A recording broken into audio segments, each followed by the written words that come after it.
As a queer person myself, I find this argument so repugnant when we're talking about Palestine and someone says, they'd you.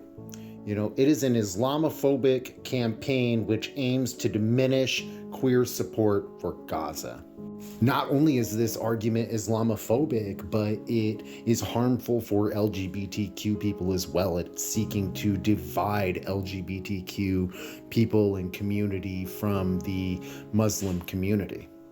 And obviously there's LGBTQ Muslims as well, and LGBTQ Palestinians. We're going to hear from one now.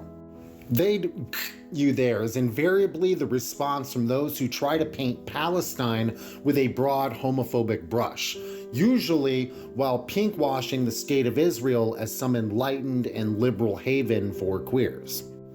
Some may ask in bad faith, isn't Islam homophobic? Transphobic? People's World asked Iman, a 21-year-old pansexual Palestinian woman born in the US, about whether the Islamic religion that most Arabs practice is discriminatory towards LGBTQ people. The Abrahamic religions all have questionable texts when it comes to LGBTQ rights, women's rights, slavery, etc., she said. I don't think it's fair to make assumptions about all Muslims today based on those texts, as it's really up to interpretation, Iman continued.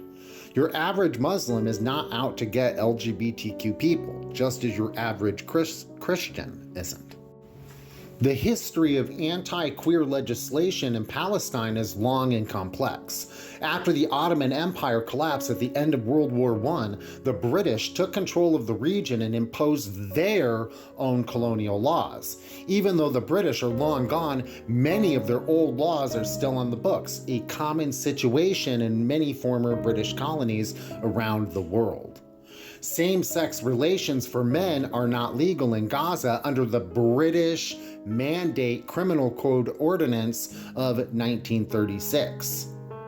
Iman told People's World when asked about relevant legislation in Palestine. Although legally, LGBTQ rights may not be recognized in Palestine, I know of Palestinian advocacy groups who are working towards that goal, she said. QAWS is one of those groups, offering support and counseling, community building, and inspiring social and cultural change in the Holy Land.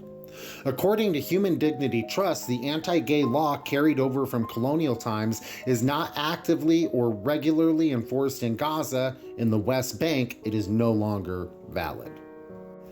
The article goes on, Western countries are often thought to be a beacon of progress for the LGBTQ community, but in several places, like the United States, the situation appears to be moving backwards. I don't believe queer people in Texas have their full rights, Iman argued.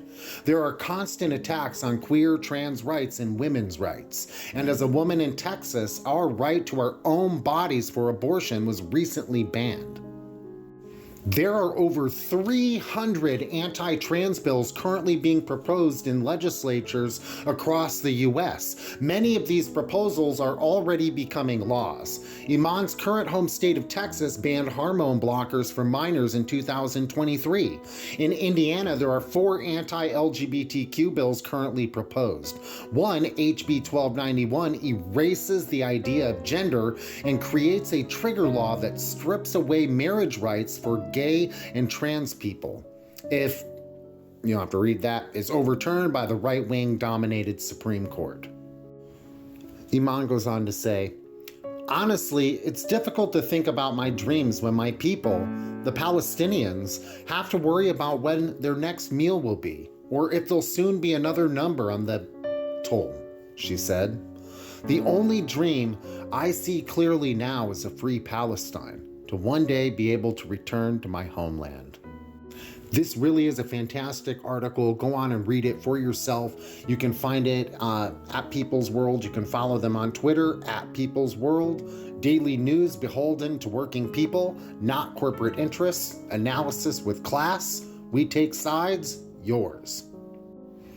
And you can visit peoplesworld.org. Solidarity, comrades.